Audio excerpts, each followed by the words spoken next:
Dans cette vidéo, on va parler d'un sujet qui divise, la méritocratie en France. Certains pensent qu'on peut réussir grâce à ses efforts, d'autres estiment que c'est un mensonge créé par le système et ceux qui nous dirigent. En tout cas, vous allez voir que les réactions sont très partagées. C'est parti!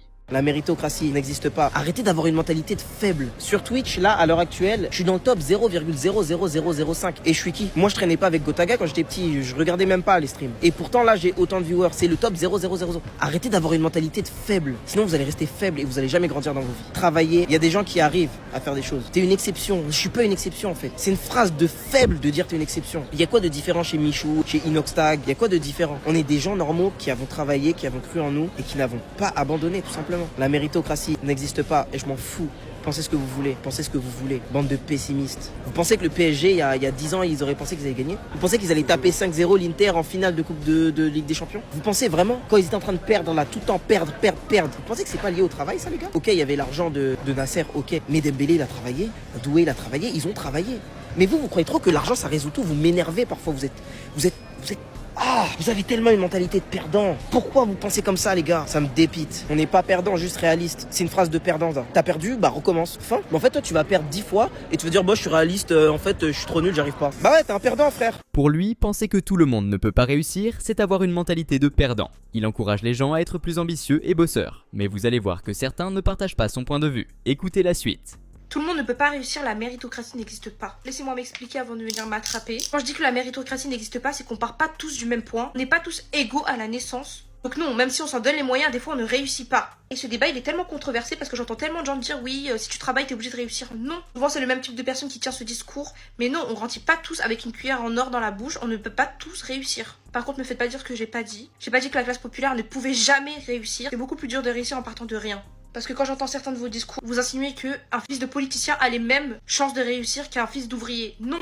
Faudrait vous rentrer ça dans la tête, vraiment. La méritocratie n'existe pas. C'est pas parce que tu travailles plus dur que t'es forcément obligé de réussir. C'est pas vrai. Parce que même quand t'as l'envie de réussir, mais que le contexte social fait en sorte que tu ne puisses pas réussir, tu ne peux pas. Je prends un exemple tout bête. Par exemple, quelqu'un qui doit subvenir aux besoins de sa famille ne peut pas mettre de l'argent de côté pour investir dans quoi que ce soit. La vie fait en sorte qu'on part pas tous du même point. Et puis même, t'as pas les contacts, t'as rien. Bien sûr, tu peux toujours te trouver des contacts, te faire un entourage. Mais la personne qui sera née dans la bonne famille aura déjà tout sans rien faire. Le contexte dans lequel on a grandi nous influencera toujours. Pour elle, c'est clair, la réussite n'est pas accessible à tout le monde. Elle dépend de nombreux facteurs qu'on ne contrôle pas toujours, comme la ville où l'on grandit, la famille ou l'influence de l'entourage sur nos choix. Non, quand on veut, on ne peut pas parce que tout le monde n'a pas les moyens de se payer des cours particuliers à 25 € de l'heure. Quand on veut, on ne peut pas parce que tout le monde n'a pas quelqu'un qui travaille en banque qui peut le pistonner pour son premier stage. Quand on veut, on ne peut pas parce que tout le monde n'a pas de garant pour avoir un appartement. Quand on veut, on ne peut pas parce que certains doivent faire le choix entre rentrer dans le monde du travail ou continuer les études. Quand on veut, on ne peut pas parce qu'une école à 15 000 € ça fait peur. Quand on veut, on ne peut pas parce que tout le monde n'a pas des parents qui peuvent se permettre de payer leur loyer et notre loyer. Quand on veut, on ne peut pas parce que tout le monde n'a pas la chance de pouvoir faire des activités extrascolaires.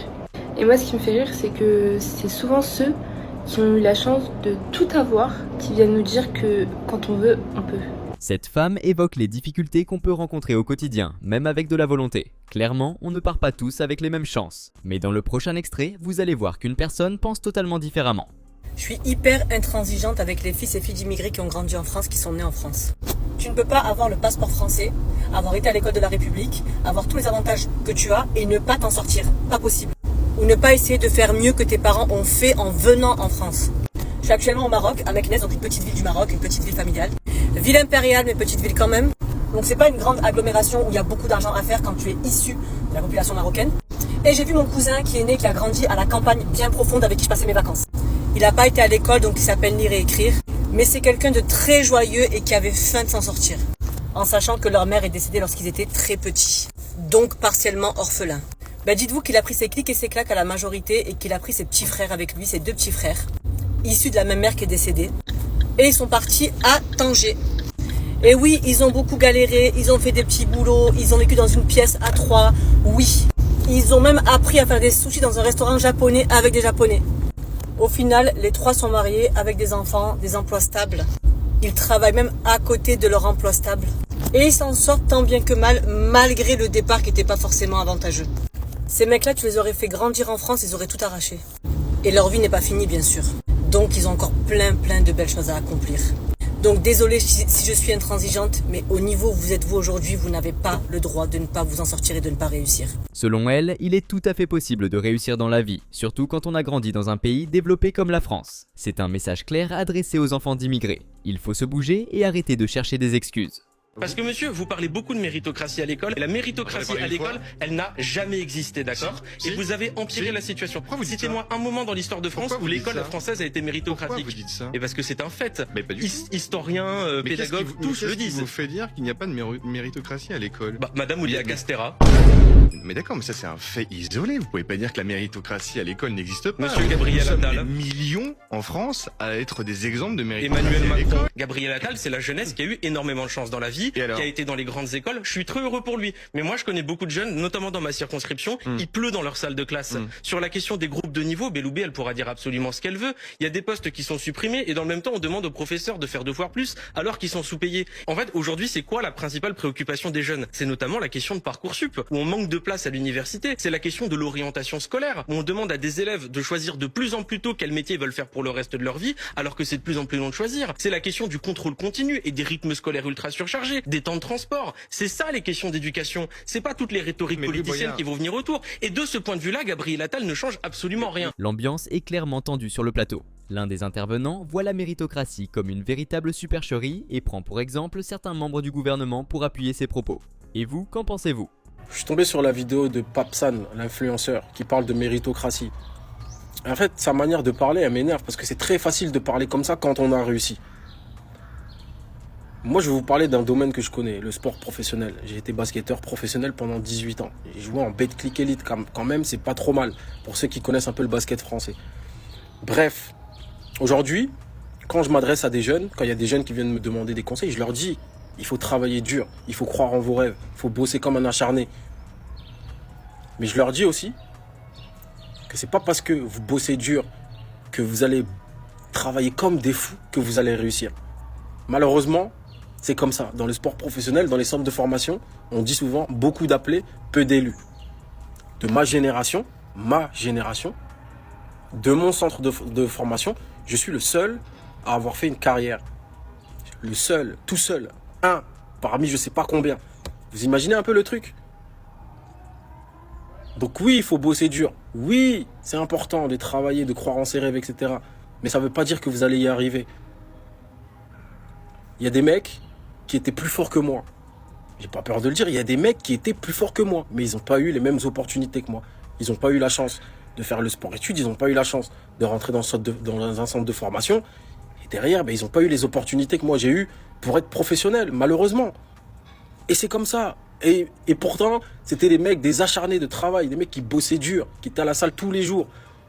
Mais ils n'ont pas eu les mêmes opportunités que moi, ils n'ont pas eu la chance que j'ai eue. Et c'est comme ça, et ça c'est une réalité. Et c'est ça qu'il faut dire aux jeunes. Oui, il faut bosser dur, mais attention, ça ne veut pas dire que vous allez y arriver. Après, il y a d'autres opportunités qui vont s'ouvrir à vous dans d'autres domaines. Et là, il va falloir les saisir. Mais le discours de « oui, si tu travailles dur, tu vas y arriver », non, c'est faux. On ne part pas tous du même pied d'égalité. Et ça aussi, c'est une réalité. Cet ancien sportif reconnaît la chance qu'il a eue par rapport à d'autres. Avec du recul, il admet que tout le monde n'a pas les mêmes opportunités et rejoint l'idée que la méritocratie n'existe pas vraiment. Dire que la méritocratie n'existe pas est une forme de contrôle social. J'ai grandi dans la précarité, ma mère m'a élevée avec 300-400 euros par mois et aujourd'hui, voilà, j'ai fait des grandes études, je suis montée à Paris, j'ai créé une entreprise, je travaille dans le luxe, bref, je me considère comme transclasse. Et dès qu'on me demande des conseils et que je parle de comment j'ai fait pour réussir à faire des grandes études, pour monter mon entreprise, pour commencer à m'éduquer financièrement sur le budget, sur l'investissement, pour réussir dans le milieu professionnel, tout ce genre de choses, je ne parle absolument pas de méritocratie, je donne juste des conseils pour que les gens puissent s'en sortir si c'est ce qu'ils désirent faire. Et toujours, les top commentaires, la méritocratie n'existe toujours pas, arrête de parler de ça, etc. C'est une forme de contrôle social pour nous empêcher de nous en sortir. Quand c'est que vous allez réaliser que la classe moyenne, c'est nos ennemis à nous les précaires? On s'en fout totalement que ça n'existe pas de façon systémique. Bien évidemment que la méritocratie n'existe pas en termes de système. Il y a des personnes privilégiées, il y a des personnes qui naissent dans des milieux privilégiés et qui du coup ont accès à des choses qui nous, parfois, on n'aura jamais accès. Mais ça ne veut pas dire qu'on est immuable dans notre situation et c'est toujours balancé pour décourager les gens en fait de s'en sortir. Si toi, tu as une vie qui te correspond pas, ou tu as des problèmes financiers, ou t'es pas heureuse dans ta vie, t'accomplis pas tous tes rêves et tu te sens bloqué, En fait, on va te décourager de vouloir t'en sortir en te disant « Ah non, mais arrête d'écouter ce qu'elle dit, de toute façon la méritocratie, ça n'existe pas. » Mais en fait, on s'en fout que ça existe ou pas. C'est pas parce qu'elle n'existe pas en tant que système global qu'on n'a pas le droit d'essayer de s'en sortir et de devenir les exceptions d'un système. Ça ne veut pas dire que tout le monde va réussir à la changer, mais ça ne t'empêche pas d'essayer. La méritocratie n'existe pas parce que la notion de mérite n'existe pas en fait. C'est pas tu travailles tant d'heures, tu vas avoir tant de choses. C'est comment tu travailles, c'est quel contact tu arrives à faire. Et aussi parfois être au bon endroit et au bon moment, c'est savoir se mettre dans certaines opportunités et s'engouffrer dedans. C'est aussi du travail sur par exemple ton élocution, etc. pour réussir à atteindre certains milieux professionnels. Enfin, il y a énormément d'éléments qui rentrent en compte. Notamment des éléments qu'on ne contrôle pas toujours parce que parfois c'est prédéterminé également, il peut y avoir un petit peu de chance. Prends mon exemple, moi j'ai toujours été extrêmement douée à l'école donc ça m'a aidé sur le côté académique. Certaines personnes doivent faire énormément d'efforts et d'autres beaucoup moins pour atteindre la même chose. C'est pour ça que la méritocratie n'existe pas parce que c'est pas relatif à ton travail, c'est pas relatif à ton mérite. Mais ça ne veut pas dire que ta situation est immuable et ça retiens-le bien. J'ai toujours trouvé que la classe moyenne c'est les plus virulents quand quelqu'un s'en sort, c'est-à-dire les personnes précaires de ton milieu d'origine vont vraiment être heureux pour toi, pour de vrai, parce qu'en fait ils aspirent à la même chose, parce qu'ils savent à quel point c'est dur la pauvreté et la vraie précarité.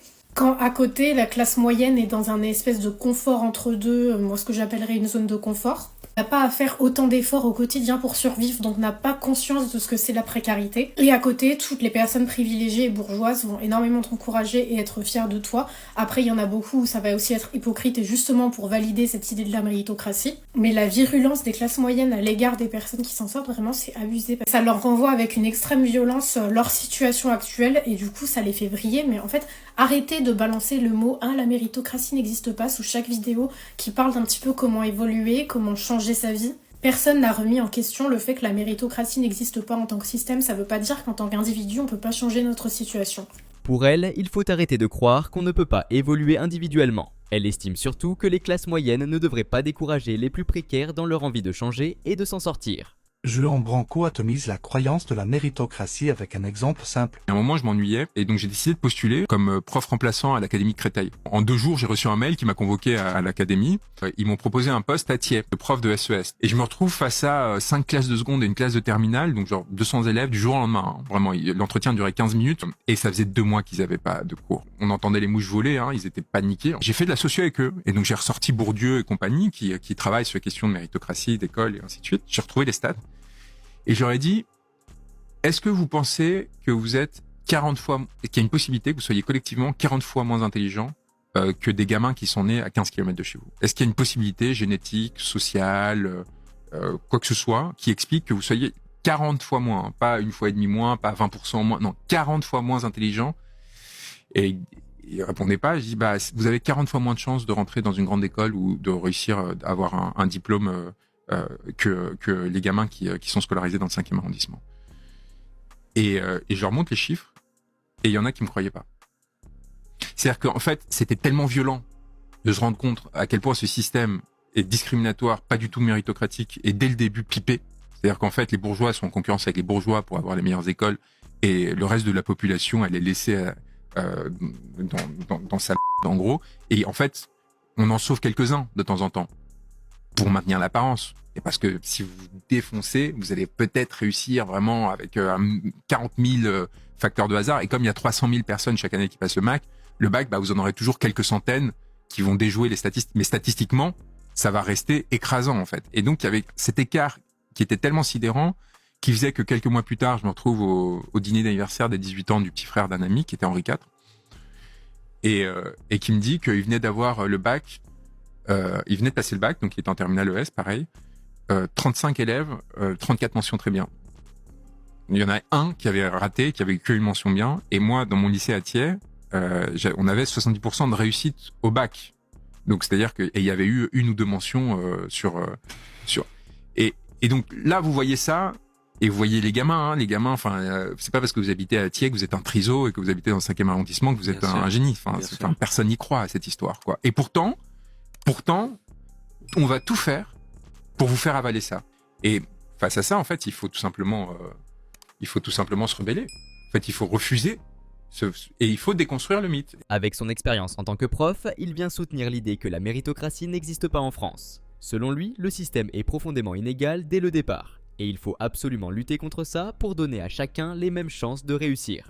On ne devient pas riche en travaillant. Faut arrêter avec ce mythe. Il y a un mythe à propos du travail qu'il faut absolument déconstruire, c'est celui de dire qu'il suffit simplement de travailler pour devenir riche et pour réussir sa vie. Preuve étant, en France, le salaire moyen est à 1850 € net mensuel. Le fameux mythe qui consiste à dire qu'il suffit simplement de travailler pour réussir et pour bien gagner sa vie, ça s'appelle le mythe de la méritocratie. La méritocratie, ça n'existe pas. La très grande majorité des gens en France qui sont riches, ils le sont grâce aux héritages, y compris les patrons de grosses entreprises. Donc ça sert à rien de venir me dire oui, mais ils ont pris des risques, etc. Non. Le principal problème avec la méritocratie, c'est que ça fait croire qu'on est tous égaux et qu'on a tous les mêmes chances pour réussir. Et pourtant, c'est évident que c'est totalement faux. On n'est pas tous égaux. Je pense qu'on est conscient de ça. Je pense sincèrement que ce mythe, il sert uniquement aux gens qui exploitent des travailleurs, en leur faisant miroiter qu'en bossant plus et qu'en s'investissant au maximum, ils deviendront un jour quelqu'un d'important, qui aura de la réussite et de l'argent. Et du coup, cette idéologie, elle est ultra violente parce qu'elle fait croire aux gens qui ne réussissent pas dans la vie et qui ne sont pas blindés que c'est uniquement de leur faute, qu'ils sont en échec par leur faute. Alors que la réalité, c'est que la société est inégalitaire. La méritocratie, c'est uniquement une construction sociale. Pour elle, c'est évident. Tout le monde n'a pas les mêmes chances en France. Et selon elle, il ne faut surtout pas accepter cette inégalité comme une norme ou une construction sociale à laquelle on s'habitue. Et dans le prochain extrait, une personne va partager son témoignage et expliquer pourquoi elle ne croit plus du tout en ça. La méritocratie, moi j'y croyais à fond. Je me disais vraiment, quand on veut, on peut. Et je suis sorti de ça parce que je pense que la raison pour laquelle je me disais ça, c'est que j'avais l'impression d'avoir galéré quand j'étais jeune. Parents immigrés, ils parlaient pas français, on habitait pas du tout dans un grand appart, au contraire, moins de 20 mètres carrés et tout. Et je me suis dit, putain, enfin, après les efforts, le travail que j'ai fourni pendant des années et des années et des années, j'ai ce que je mérite. Je me disais ça. Mais c'est pas bien comme mentalité, c'est même nocif, c'est très mauvais parce que de une, c'est pas vrai. La vérité, elle est là, c'est pas vrai. J'ai pas tout ça, l'appart et tout, que j'ai acheté parce que je mérite. J'ai ça parce que j'ai eu une sorte de concours de circonstances qui a fait que j'ai eu beaucoup de chance. De la chance ici, de la chance là. J'en ai profité de cette chance. Et je pense pas qu'on provoque la chance. Non, bullshit. C'est juste, on a de la chance et on en profite. Et c'est plus sain. Parce que je me dis, ok, je vois des gens qui travaillent plus dur que moi. Je vois des gens qui sont plus intelligents que moi. Je vois des gens qui sont plus aptes à faire des choses que moi je ne pourrais jamais faire, qui n'ont pas tout ça. J'ai eu de la chance, en réalité. Et j'ai eu beaucoup de chance. Et ça me dérange pas. Et il faut jamais être dérangé par le fait d'avoir de la chance, d'être né dans la bonne famille, d'être né au bon endroit. Parce que en 1 kilomètre, il peut y avoir une folie en termes de différence par rapport à plein de choses, par rapport à des vraies choses qui ont été prouvées sociologiquement, statistiquement. C'est ok de se dire ça. Mais si vous gardez dans la mentalité de la méritocratie dans votre tête, on va jamais avancer en tant que société. Il faut voter. La méritocratie, moi j'y croyais à fond. Je me disais vraiment, quand on veut, on peut. Et je suis sorti de ça parce que je pense que la raison pour laquelle je me disais ça, c'est que j'avais l'impression d'avoir galéré quand j'étais jeune. Parents immigrés, ils parlaient pas français, on habitait pas du tout dans un grand appart, au contraire, moins de 20 mètres carrés et tout. Et je me suis dit, putain, enfin, après les efforts, le travail que j'ai fourni pendant des années et des années et des années, j'ai ce que je mérite. Je me disais ça. Mais c'est pas bien comme mentalité, c'est même nocif, c'est très mauvais parce que de une, c'est pas vrai. La vérité, elle est là, c'est pas vrai. J'ai pas tout ça, l'appart et tout, que j'ai acheté parce que je mérite. J'ai ça parce que j'ai eu une sorte de concours de circonstances qui a fait que j'ai eu beaucoup de chance. De la chance ici, de la chance là. J'en ai profité de cette chance. Et je pense pas qu'on provoque la chance. Non, bullshit. C'est juste, on a de la chance et on en profite. Et c'est plus sain. Parce que je me dis, ok, je vois des gens qui travaillent plus dur que moi. Je vois des gens qui sont plus intelligents que moi. Je vois des gens qui sont plus aptes à faire des choses que moi je ne pourrais jamais faire, qui n'ont pas tout ça. J'ai eu de la chance, en réalité. Et j'ai eu beaucoup de chance. Et ça me dérange pas.